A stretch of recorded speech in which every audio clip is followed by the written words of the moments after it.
मेरे चश्मे ख्याल में हमेशा तुम ही सफ़र करते हो।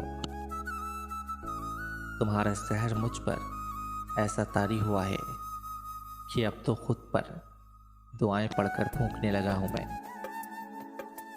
मुझे डर है कहीं ये सहर मुझ में हमेशा के लिए सराहियत न कर जाए। मुझे अब दम घुटता महसूस होता है। ऐसा लगता है कहीं ये तेज धड़कता दिल धड़कना ना भूल जाए। ये मेरी रूह के चमकते महताब, मेरे दिल की उभरती आरज़ू, मेरी सांसों का भारीपन खत्म कर दो और मुझे इस शहर से आजाद कर दो। अनमोल तो नहीं हम, मगर ये याद रखना।